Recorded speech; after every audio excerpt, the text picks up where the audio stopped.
Hello, and welcome to World of Warbirds. I'm Brian Pierce. Are you a World of Warbirds fan? If so, you can help me keep this podcast going by supporting it, either through PayPal at World of Warbirds B17, that's at WOWB17, or by giving the podcast a good review, or liking and sharing the Facebook page. And that same Facebook page is where you go to see the various images of the aircraft described today. Today's episode is brought to you by Warbirds supporter Wilhelm Strell from over in Germany. I do thank him for his support, and I do apologize beforehand for any butchery of the language. To tell you the truth, I've been avoiding this one. Not because I'm not a fan of this particular warbird, but because I haven't been able to find the hook. Loyal listeners will know that there's always a theme or hook that supports an episode. For example, this plane was a dud for this country, but they exported it to another country and they loved it. The P-39. These planes started off the war great, but then got long in the tooth quickly. The Hurricane, the Warhawk, the Zero. These planes are presently unappreciated, but they actually did more than we all thought they had. The OS-2U Kingfisher, Vickers Wellington, Short Sunderland. These planes were designed for one thing, but then ended up doing everything. B-25, HE-111. Some episodes look more at the designer, and the story ends up flowing through them, and the aircraft follows in formation, you might say. The Bf-109, the Dewantin D-520, the Machi C-202 Folgore, they were all like that. Then there's the fascinating stories of the changing one thing of a loser aircraft, like the Avro Manchester changing to Merlins, and adding two, and then you get a winner, like the Lancaster. And then there's the FW-190. Where's the hook? It was pretty much a winner at the start, and stayed a winner with upgrades throughout the war. It somewhat played second fiddle to the 109 in terms of fame, but it was probably a better plane. The designer Kurt Tank perhaps is less well known as Willy Messerschmitt, but he was a solid, uncontroversial engineer throughout his entire career. The plane did end up doing many roles, from fighter, interceptor, fighter-bomber, and even night fighter. Anyway, unlike many of my episodes, I'm just going to have to dive into this one and see what we discover. Design and development. Let's start with the designer of the FW-190, Kurt Waldemar Tank. He was born on the 24th of February, 1898. Before we move on, can we just acknowledge what a kick-ass name Kurt Tank is? I don't know if it works better as a wrestler's name, a movie action hero, or a comic book character, but it really is an amazing name, and I'm sorry for the digression. When the First World War broke out, Tank had already had an interest in aviation and wanted to join the Die Fliegertruppen des Deutschen Kaiserreich, the Imperial German Flying Corps. However, both his grandfather and father had been in the cavalry, and so Tank was convinced to follow in their hoofprints, as you might say, and he joined the cavalry also. He finished the war as a highly decorated captain, and immediately enrolled in the Technical University of Berlin in order to get back on track to his original passion, airplanes. He earned his pilot's license, and so became a real rarity, an aircraft designer who could also test fly the airplanes he built. He then worked for a variety of companies, including 1 year with Willy Messerschmitt's company, but left in 1931 to become the design director and head of flight testing for Focke-Wulf in Bremen. He designed two highly successful training aircraft, the FW-44 and the FW-56.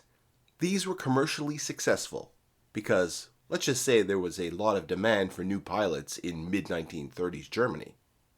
In 1934, Tank designed the FW-159, which was entered in the competition for Germany's new fighter aircraft. He was competing against the Arado AR-80, the Henkel HE-112, and the Messerschmitt Bf-109. Unfortunately for him, the FW-159 was pretty much a disaster, and you could pretty much just tell by looking at it. The main fuselage didn't look too bad. It kind of looked like a Bf-109 body, but it was attached to basically a Cessna 172 type wing. You know, with the struts and everything. This caused a lot of drag. It also had a fragile and overly complicated landing gear, and it basically finished last in the competition. Of course, the 109 got the contract.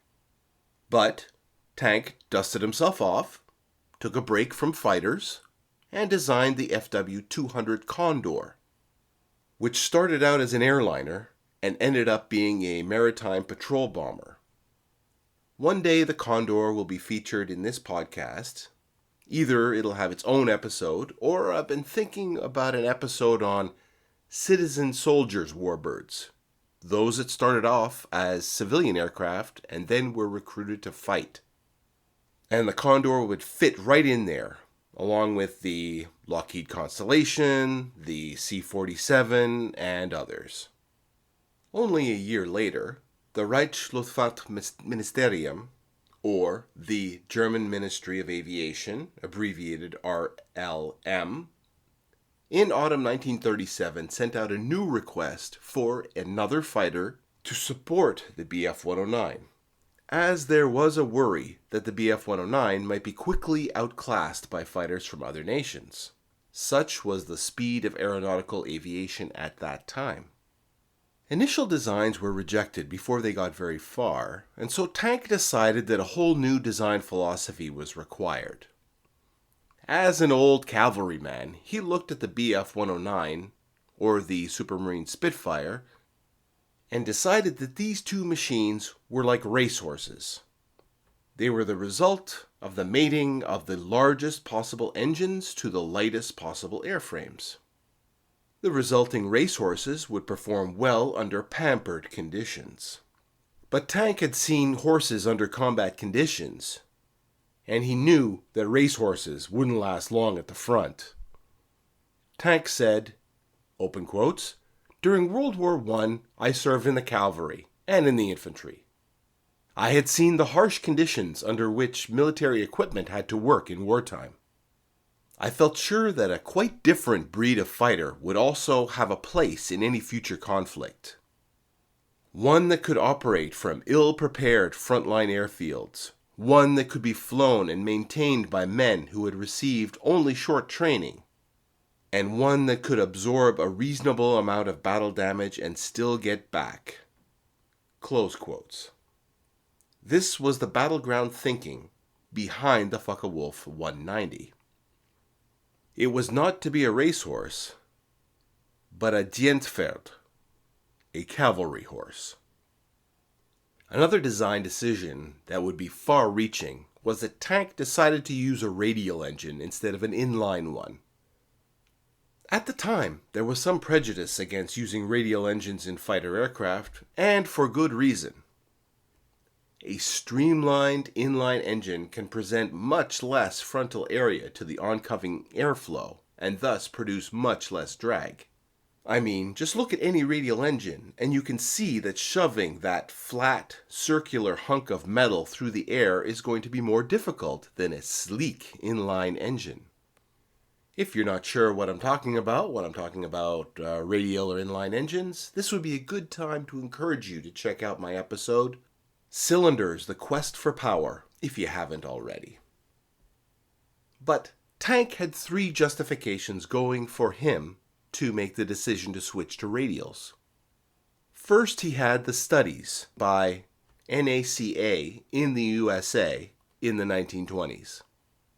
The NACA, or National Advisory Committee for Aeronautics, was the precursor to NASA and was tasked with undertaking, promoting, and institutionalizing aeronautical research. Interestingly enough, during its existence, the organization was pronounced as an initialism, meaning as each individual letter, NACA. However, when it was replaced by NASA in 1958, people then assumed that it had been pronounced NACA, and now both pronunciations are considered correct. But at least now you know why. My, we're having a lot of diversions on this episode. These studies had led to what was known as the NACA cowling. This was a specially designed covering for the motor that actually consisted of a symmetrical circular airfoil that is wrapped around the engine. It not only smooths the airflow, like any cowling, but also, as it is an airfoil, generates lift in the forward direction, counteracting drag. It also causes air to be sucked through the cowl, having the very positive side effect of keeping the cold, fast-moving air on the cylinder heads where it is most needed. Lastly, the NACA cowling would control and reduce the turbulence of the air going through the cylinders. Adding up all these effects, and drag is reduced by almost 60%. Secondly, Tank could point to the U.S. Navy, which had a prejudice against perceived finicky liquid-cooled engines and was almost exclusively operating radial-powered aircraft. And lastly, Tank realized that using an alternate engine to the liquid-cooled inverted V12 Daimler-Benz DB601 would get him out of having to stand in line with his hat in his hand to compete for this, albeit formidable, but already scarce and in-demand engine. DB601s were needed to power the Dornier DO215, the Messerschmitt Bf109, and 110, and others. So, Tank chose BMW's 139 radial engine and got to work designing his Dienstpferd, or cavalry horse. So, a cavalry horse needs good legs, right? Tank had already had issues with landing gear back with the failure of the FW-159. So for the new fighter, he wanted a strong, beefy undercarriage. He over-engineered the gear, giving it double the strength factor usually required, perfect for rough landing strips and less than perfectly trained pilots slamming it down after a hard mission. He also made the gear inwards retracting and wide tracked, which would be much more forgiving for ground handling, especially when compared to its companion in arms, the Bf109, which had a narrow gear and were notorious for ground loops. To deliver snappy control and to reduce the amount of field maintenance and adjustment required, the new fighter was to be fitted with pushrod controls, which eliminated the control sloppiness and play that exists in aircraft with cable controls. There was a concerted effort to reduce pilot workload and allow him to do his main job, using the aircraft as a fighter weapon. Care was taken in balancing and lightening the controls to make flying this aircraft much less of an exhausting chore. Features were to be built in to reduce the amount of trimming that had to be done as the aircraft went from one speed and flight configuration to another. The elevator trim was electrical, as were many of the systems of the aircraft. After experimenting with hydraulic systems also, Tank determined that electrically powered systems were more reliable and robust than hydraulic lines. Wires were much less prone to damage from enemy fire than leak-prone hydraulic systems. The landing gear would be raised and lowered by electrical motors in the wings, and it was locked in position by electrical stops. The guns were also to be loaded and fired electrically. It was time to start building the new fighter, which received the designation FW-190. Prototypes. The first two prototypes were powered by the planned BMW 139 14-cylinder two-row radial engine, And the very first 190 with the civilian registration D-OPZE took to the air on 1st of June 1939. Immediately there were cooling problems with the engine, which didn't bode well for Tank's gamble on using a radial, which really had been designed for use in bombers and transport aircraft and not fighters. Tank proposed installing an engine-driven fan behind an oversized hollow prop spinner with a hole at the extreme front, blowing air over the engine cylinders, with some of it being diverted through ducting over an oil cooling radiator. BMW one-upped his idea by deciding to build a whole new engine with Tank's proposals, installing from the get-go instead of being jury-rigged on an engine that was already perhaps becoming dated. The result was the BMW 801.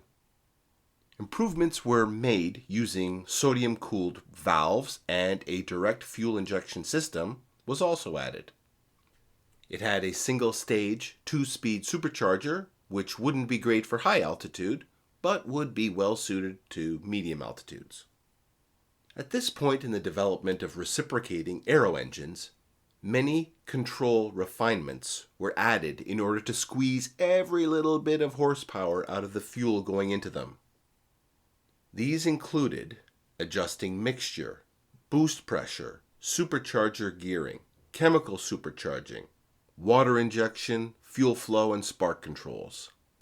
To return to Tank's horse analogy, all of this would be fine for a racehorse, with only one thing to do but go fast. But all this workload would also get in the way of perhaps a green pilot trying to shoot and not get shot. What if there was a way to automate some of that? Well, someone was trying to find a way, and this someone was a BMW engineer called Henrik Liebach. He came up with a device, an electromechanical hydraulic analog computer that would be fed with various inputs, including air pressure, temperature, and would mainly manage the engine and its subsystems. It was known as the Kommandogerät, which means command device. It had about 30 inputs and outputs and would relieve the pilot of having to regulate fuel flow, propeller pitch, supercharger setting, timing, and oil cooling duct flaps. The only thing he'd have left to control was the throttle. The results were good, and reports from the time stated that pilots indeed had an easier time flying the FW-190 due to the Kommandogerät helping out with engine management. Of course, everything in aviation is a compromise. With so much being automatically controlled, boost and mixture could not be manually tinkered with to deliver maximum range when cruising. This led to one complaint of high fuel consumption. Another was that it was a very complicated unit, which meant that, unlike the rest of the fighter, it would be very difficult to fix and adjust in the field. And if it wasn't adjusted just right, it was prone to surging, which made formation flying even more difficult. Lastly, battle damage could lead to a complete loss of engine control, which was, bad. With the Kommandogerät helping to manage the engine, the pilot could focus on fighting, and for that, this Wolf had serious teeth. There were 2 guns in the fuselage and 2 in the wing roots. These weapons were synchronized with the prop, as they would be firing through the disc. In the wings were 2 more guns, but these could fire freely as they were outside the arc of the prop. Initially, all these weapons were machine guns, but later the wing root and wing guns were swapped out for 20mm cannon. There was an initial run of various prototypes, all indicated with a V, where different size wings and other features were tried out, but the aircraft was clearly a winner, and it was time to start building the 190 in earnest. Production. 109s were built both in Focke-Wulf factories in Bremen and a 99-acre facility in Marienburg. A total of 23,823 aircraft of all variants were constructed, including the 69 TA-152s, which were built very late in the war and were named for Tank and were an upgrade of the 190. Just to compare, 34,000 109s were built during the war. Once the 190 was introduced, it fought everywhere German forces went, and in many different roles. Here are some highlights. The FW-190 arrived on the Western Front in August 1941. And in the beginning, the Allied pilots it took on didn't know what they were up against. Some even thought that this new radial engine fighter were Curtiss P-36 Mohawks that the Luftwaffe had lifted from the French and repainted in their own colors. But this was no Mohawk. The new fighter was superior to the Spitfire, the top RAF fighter at the time in all manners except turning radius. The 190 had the Spitfire beat in terms of rate of roll and pure straight-line speed at low altitude. The 190 also outgunned the Spitfire in terms of firepower. The Luftwaffe gained air superiority over the Channel front in no small part due to the 190. Now, at some point, the 190 got the nickname of Butcher Bird. Now, I have to confess right now that I had this all wrong. I thought that this name had been coined by Allied pilots who were getting shot up by this bad bird, and that this term was just an exercise in alliteration. You know, Butcher Bird. Turns out that it was the Luftwaffe that named their own plane after a bird called the Verger. In English, this bird is called the Shrike. Now, the scientific classification for the Shrike is Lanius, which is Latin for butcher. And this innocent-looking little bird lives up to its name. Shrikes are known to catch insects and small animals and then impale them on thorns or any other sharp point, including the sharp spikes on barbed wire fences. They use these spikes to tear their victims' flesh into small, manageable bits. They're also known to leave their prey crucified on these spikes for several days for later consumption. The loggerhead shrike will kill small animals using their small beaks to stab their necks and then violently shake them to death. Allied pilots, especially bomber pilots, would soon learn that the butcher birds had been aptly named. Operation Cerberus occurred on the 12th of February 1942 when the Kriegsmarine's small battleships Scharnhorst and Gneisenau and the heavy cruiser Prinz Eugen did their channel dash to break out through the English Channel and the Dover Strait. During this daylight operation, the Luftwaffe provided continuous fighter cover against RAF attacks. The Butcher Birds claimed 7 kills and 6 probables in exchange for 4 FW-190s. During Operation Jubilee, the Allied raid on Dieppe, in August 1942, Jägerschwader JG-2 and JG-26 were able to bring 115 190s to the day's aerial battles. The RAF sent over 300 fighters, including Hurricanes, Spitfire 5, Spitfire Mark 4Bs, RAF, Allison engine Mustangs, and even some new Hawker Typhoons. At the end of the day, 25 FW-190s had been lost, but in return, they claimed 61 of the 106 Allied aircraft lost that day. Soon the 190s were showing their versatility when they were configured as Jagdbombers, or fighter bombers. These Jabos would sweep in low across the Channel, hot and fast, and hit shipping and ports in southeast England. The RAF was almost powerless to stop these high-speed, low-altitude, below-the-radar attacks. As soon as RAF fighters were scrambled to intercept them, the intruders were already gone. In April 1943, the Jabo units were merged into Schnellkampfgeschwader 10. I've been practicing that one. And began switching to night operations. Perhaps here was where the 190 first started running into serious difficulty when tangling with the de Havilland Mosquito night fighters. The unit's first mission on the night of 16 to 17 April was especially bad, and actually downright embarrassing when 4 190s during their attack on London got lost.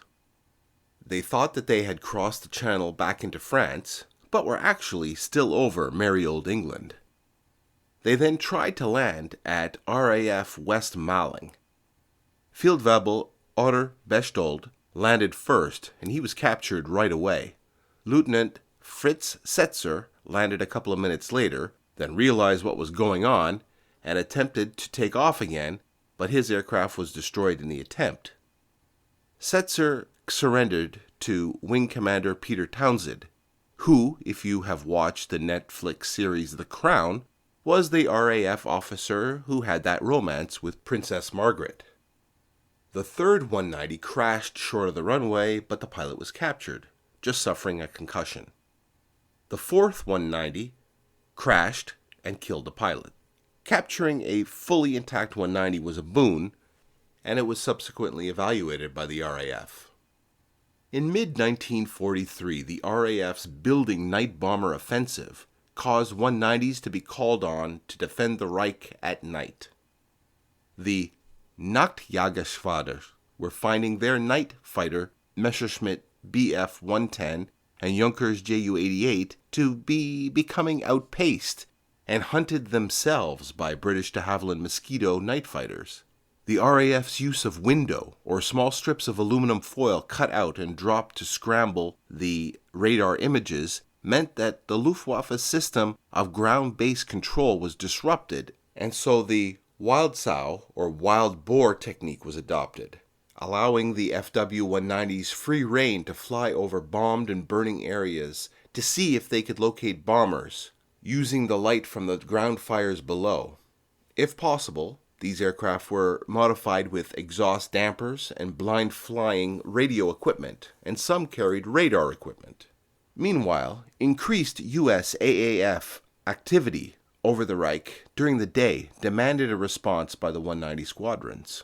Although the 190 was already a very robust aircraft that packed a powerful punch, going up against the combat boxes of tough B-17s and B-24s and facing the hundreds of 50 caliber bullets and increased numbers of Allied escort fighters required enhancements for the Butcher Bird. Conversions allowed the 190 to carry 2 more 20mm and then 30mm cannon under the wings. 1.2 inches of armored glass was added to the canopy. The 2 synchronized twin cowl-mount 7.92mm were swapped out for a double-sized MG-17 machine gun with 13mm, that's .51 caliber, MG-131 guns. Some were fitted with rails for underwing rockets. All of this extra stuff was making the 190 very heavy and cumbersome. Some were given the GM1 nitrous oxide boost system to allow the BMW 801 engine to increase its performance at high altitude. Even so, the 190s that were configured as bomber killers weren't well able to protect themselves against Allied escort, and so required escort themselves in the form of Bf-109s that would give them cover while the 190s focused on the bombers. If there was one real disadvantage to the 190, it was that it wasn't great at high altitude. With more and more battles occurring at great height, and with the threat of the B-29 looming, although it was never actually deployed in Europe, Kurt Tank decided that serious measures were needed in order to adapt the 190 for height climbing. First, he decided that the BMW 801 radial engine just wasn't going to cut it, and after a period of searching, settled on the Umo 213, which was a V-12 liquid-cooled aircraft engine. It's interesting that this fighter, which at first was notable as being a radial-powered fighter, would not only switch engines, but to a completely different cylinder configuration. But the Umo 213 was certainly an impressive power plant. Firstly, it was designed as a Crafty, or power egg system, which allowed engines to be easily swapped with just 4 bolts and attachments. The version that was mainly installed in the 190 had a 3-speed, 2-stage intercooled supercharger that delivered 1,750 horsepower or 2,050 horsepower with a 50-50 water-methanol injection boost. It also used a pressurized cooling system, which was so efficient that it allowed the engine to run much harder and used much less coolant than the usual atmospheric type. To understand this, think of how a pressure cooker can operate much hotter and with much less cooking liquid than a pot of boiling water. In order to house the more lengthy Yumo 213, the 190's nose had to be extended, and in order to maintain balance, the tail had to be subsequently stretched.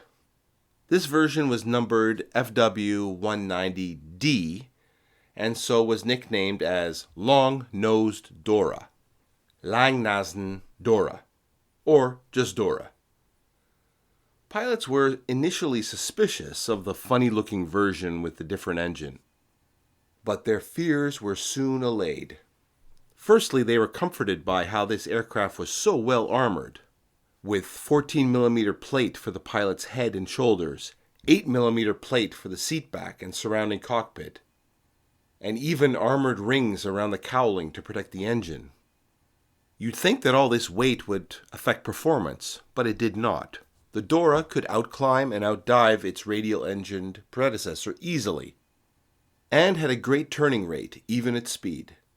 The pilots who flew the FW190D9 felt that it was the finest propeller-driven fighter available to the Luftwaffe during the entire war, and some considered it more than a match for even the P-51D Mustang.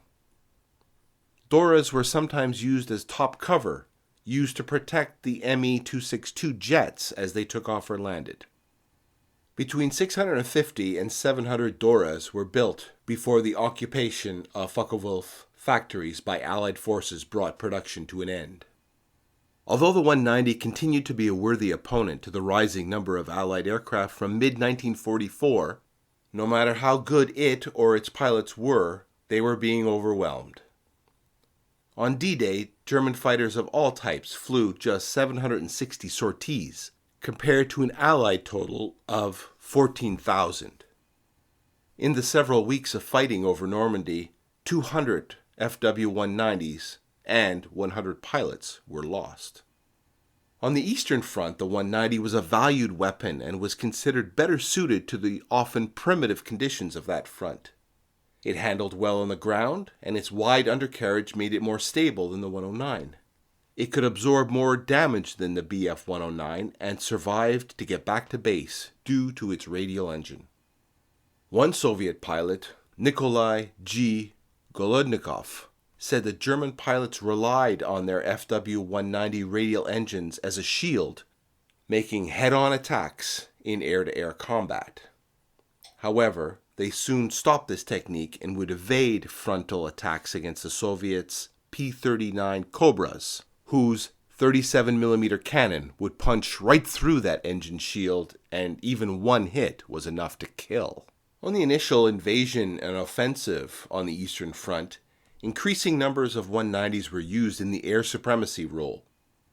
As the Wehrmacht exhausted itself in the attack, the 190s were called upon more and more for Yabo fighter bomber missions, both hitting ground targets with bombs and strafing attacks and fighting off Soviet fighters.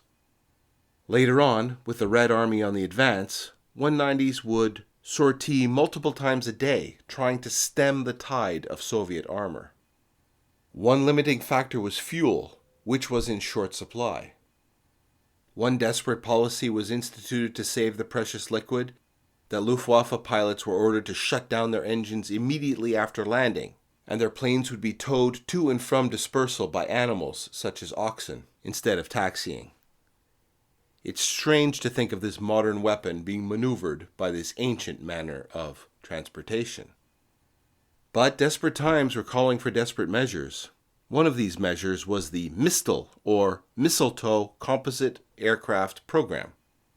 This name had nothing to do with Christmas or kissing, but referred to this plant's habit of hanging out on another plant or tree. MISTL was a program where an unmanned, twin-engine bomber, usually a Ju-88, was loaded with a 2-ton shape-charged warhead and attached to a controlling fighter that was bolted to the bomber's roof. Although Bf-109s could be used also, often the attached fighter was a 190. The pilot of the fighter would control both aircraft until he arrived at the target, and then would aim and release the flying bomb and fly home, himself in his fighter.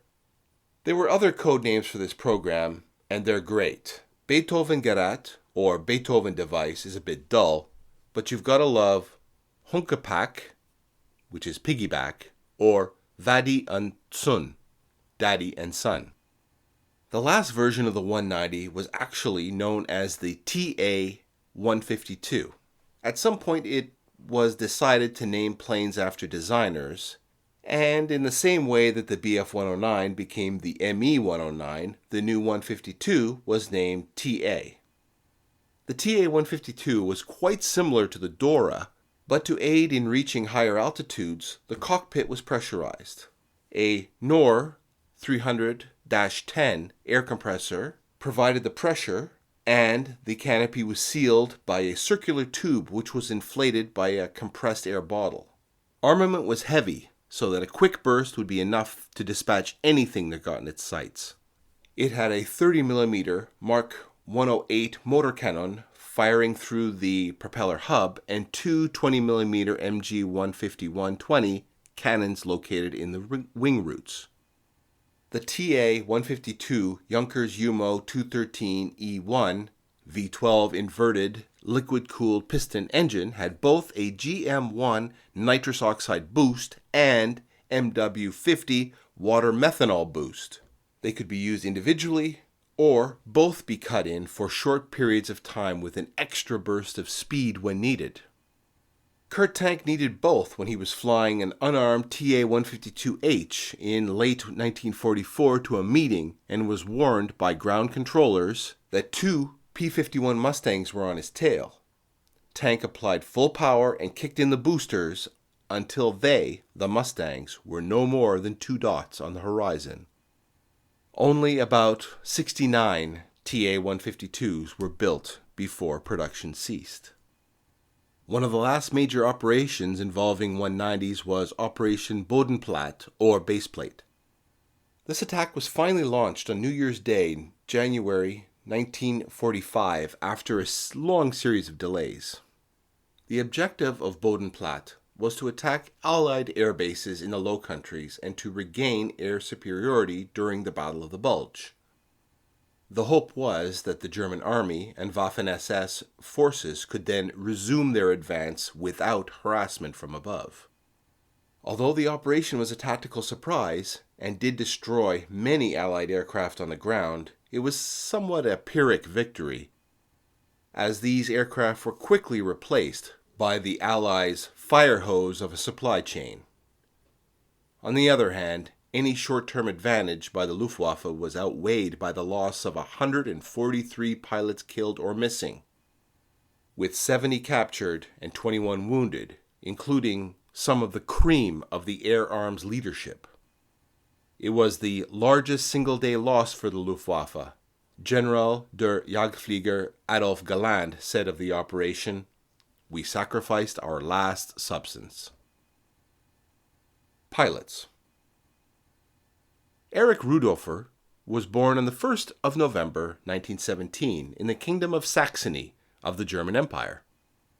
He was trained as an automobile metalsmith, but joined the Luftwaffe as an aircraft engine mechanic in 1936. In 1938, he started flight training and then specialized as a bomber pilot and then as a Zerstorer, or heavy fighter pilot. After transferring to Jägerschwader II, he flew Bf-109s and got his first kill, which was a Curtiss Hawk 75 on the 14th of May 1940, and he claimed 8 more kills during the Battle of France. He fought in the Battle of Britain, and by the time he got his Knight's Cross of the Iron Cross, he was up to 19 victories.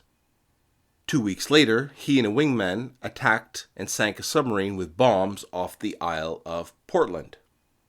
During the next 6 months, he and his unit was engaged in defending against RAF raids, and then he was promoted to Staffelkapitän, squadron leader, and the unit converted to the FW-190. Ruhdorfer flew in the aforementioned Operation Cerberus and defended against the Allied landings at Dieppe.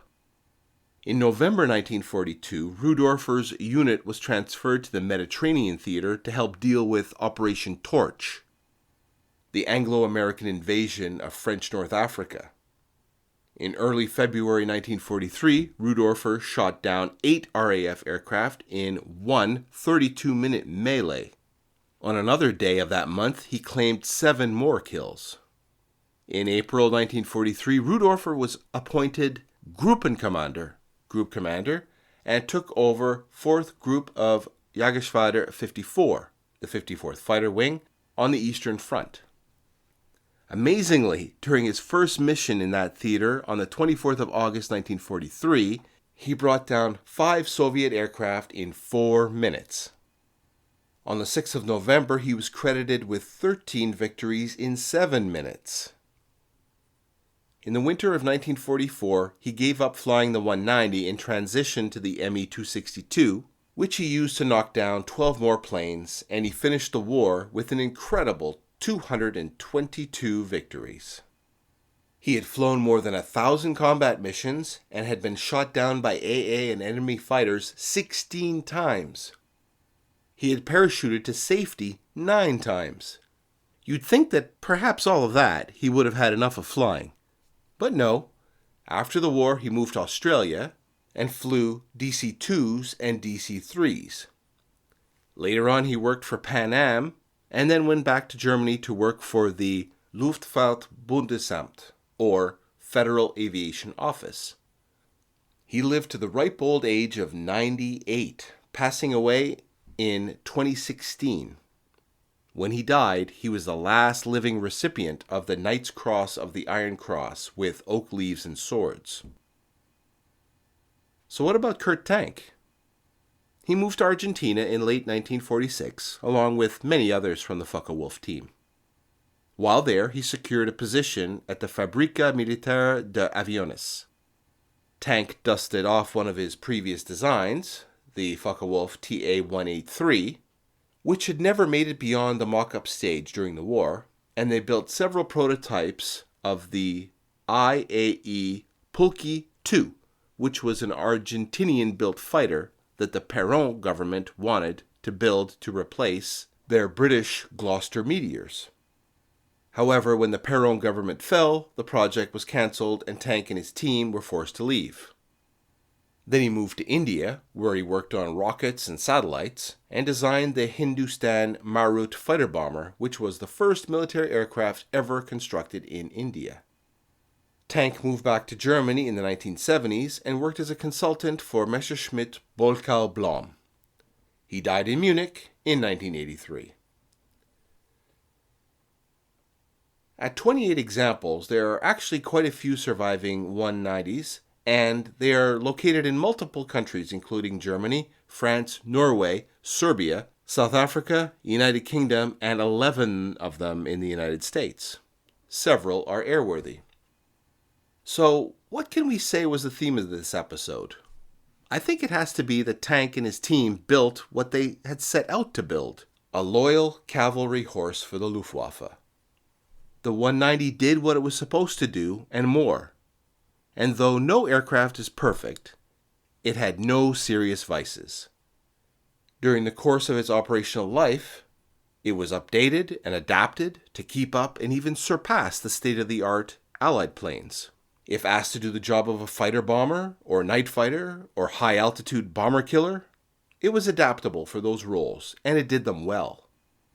Even the Allied pilots who flew it had a wholehearted respect for the Butcher Bird, and consider it an equal to their own best planes.